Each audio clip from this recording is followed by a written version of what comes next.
ರಾಜ್ಯದಲ್ಲಿ ಎಲ್ಲ ಫಸ್ಟು ಎಲ್ಲ ವಿಭಾಗ ಮಟ್ಟದಲ್ಲಿ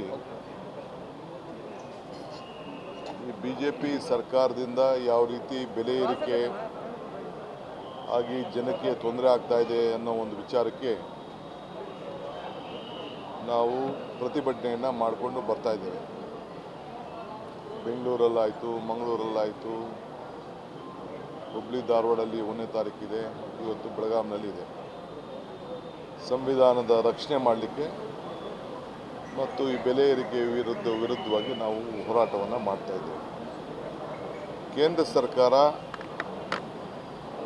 ಎಲ್ಲ ಸಾಮಗ್ರಿಗಳನ್ನು ಪೆಟ್ರೋಲು, ಡೀಸೆಲ್ಲು, ಗ್ಯಾಸು, ಚಿನ್ನ, ಬೆಳ್ಳಿ, ಎಣ್ಣೆ ಎಲ್ಲ ಪದಾರ್ಥಗಳನ್ನು ಬೆಲೆ ಏರಿಕೆ ಮಾಡಿದೆ. ಸಾಮಾನ್ಯ ಜನ ಎಲ್ಲ ತೊಂದರೆ ಅನುಭವಿಸ್ತಾ ಇದ್ದಾರೆ. ಅದರ ಪ್ರತಿಭಟನೆಯನ್ನು ಮಾಡಿಕೊಂಡು ನಮ್ಮ ಪಕ್ಷ ನಮ್ಮ ಕೆಲಸ ನಾವು ಮಾಡ್ತಾಯಿದ್ದೀವಿ.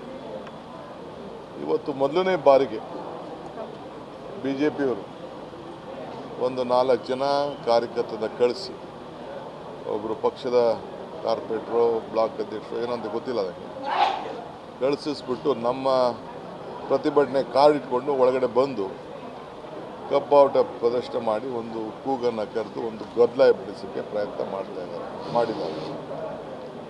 ನಾನಿವತ್ತು ಎಲ್ಲ BJP ಮತ್ತು ವಿರೋಧ ಪಕ್ಷದ ಎಲ್ಲ ನಾಯಕರಿಗೆ ಹೇಳಲಿಕ್ಕೆ ಬಯಸ್ತೇನೆ, ಈ ರೀತಿ ಈ ಪ್ರವೃತ್ತಿ ನಿಮ್ಮದು ನಡೀತಾ ಇದ್ದರೆ ಇಡೀ ರಾಜ್ಯದಲ್ಲಿ ನಿಮ್ಮ ಒಂದು ಸಭೆನೂ ಮಾಡೋಕ್ಕೆ ಬಿಡಲ್ಲ. ಇದು ಕಾಂಗ್ರೆಸ್ ಪಕ್ಷದ ಒಂದು ಪ್ರತಿಜ್ಞೆ, ಇದು ತಿಳ್ಕೊಳ್ಳಿ.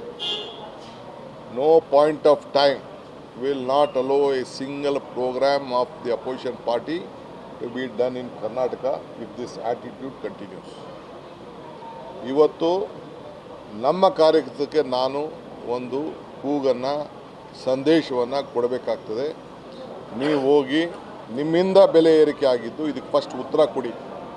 ಯಾಕೆ ಚಿನ್ನದ ಬೆಲೆ ಜಾಸ್ತಿ ಆಯಿತು, ಪೆಟ್ರೋಲ್ ಆಯಿತು, ಡೀಸೆಲ್ ಆಯಿತು, ಗ್ಯಾಸ್ ಆಯಿತು, ನಾವು ಅದಕ್ಕೆಲ್ಲ ಸಹಾಯ ಮಾಡಬೇಕು ಅಂತೇಳಿ ಇವತ್ತು ನಾವು 52,000 ಕೋಟಿ ರೂಪಾಯಿ ಜನರಿಗೆ ಕೊಟ್ಟು ನಿಮ್ಮೆಲ್ಲರ ಬದುಕಿನಲ್ಲಿ ನಾವು ಕೂಡ ಒಂದು ಭಾಗಿಯಾಗ್ತಾಯಿದ್ದೀವಿ. ಸೊ ಅದಕ್ಕೆ I would like to warn, ನಾನು ಎಚ್ಚರಿಕೆಯಿಂದ ಹೇಳ್ತಾ ಇದ್ದೀನಿ, ನಮ್ಮ ಕಾರ್ಯಕರ್ತರಿಗೆ ಇದನ್ನು ನೀವು ನೆಟ್ಟಿಗೆ ಮಾಡಿಕೊಂಡ್ರೆ ಸರಿ, ಇಲ್ಲ ಅಂದರೆ ಇದೇ ಆ್ಯಟಿಟ್ಯೂಡ್ ಏನಾದ್ರು ಇದು ಪ್ರಾರಂಭ ಆಗಿದೆ, ನಮ್ಮ ಹೋರಾಟ ನಿಮ್ಮ ವಿರುದ್ಧ ಹೋರಾಟ, ನನಗೆ ನಿಮ್ಗಿನ್ನ ಜಾಸ್ತಿ ಕಾರ್ಯರೂಪವನ್ನು ಮಾಡೋಷ್ಟು ಶಕ್ತಿ ಭಗವಂತ ಈ ರಾಜ್ಯದ ಜನತೆ ನಮಗೆ ಕೊಟ್ಟಿದ್ದಾನೆ, ಇದು ಬೇರೆ ಇರಲಿ. ಸೊ ಆದ್ದರಿಂದ ನಿಮ್ಮೆಲ್ಲರೂ ಕೂಡ ನಾನು ಎಚ್ಚರಿಕೆಯನ್ನು ಕೊಡ್ತಾ ಇದ್ದೀನಿ. ನಿಮ್ಮ ಪಕ್ಷ ಕಾರ್ಯಕರ್ತರಿಗೆ ನೀವೇ ಸರಿ ಮಾಡಿಕೊಂಡು, ಬುದ್ಧಿವಾದ ಹೇಳ್ಕೊಂಡು ಸರಿ ಮಾಡಿಕೊಂಡು ಸರಿ, ಇಲ್ಲ ಅಂದರೆ ನಾನು ಎಲ್ಲೂ ಕೂಡ ನಿಮ್ಮ ಕಾರ್ಯಕ್ರಮಗಳನ್ನು ಮಾಡಲಿಕ್ಕೆ ನಾನು ಬಿಡೋದಿಲ್ಲ. ಎಲ್ಲ ಥರದ ಹೋರಾಟಕ್ಕೂ ಕೂಡ ನಾವು ಕೂಡ ಪ್ರತಿ ಹೋರಾಟಕ್ಕೆ ಸಿದ್ಧವಾಗಿದ್ದೇವೆ ಅನ್ನೋ ಮಾತನ್ನು ಹೇಳಲಿಕ್ಕೆ ನಾನು ಬಯಸ್ತಾ ಇದ್ದೀನಿ. ಇದೊಂದು ಎಚ್ಚರಿಕೆಯ ಗಂಟೆ ಅಂತ ನಾನು ಮನವಿ ಮಾಡ್ತಾ ಇಲ್ಲ, ಐ ಆಮ್ ವಾರ್ನಿಂಗ್ ಯು, ಇಷ್ಟು ಮಾತ್ರ ಹೇಳ್ತೀನಿ.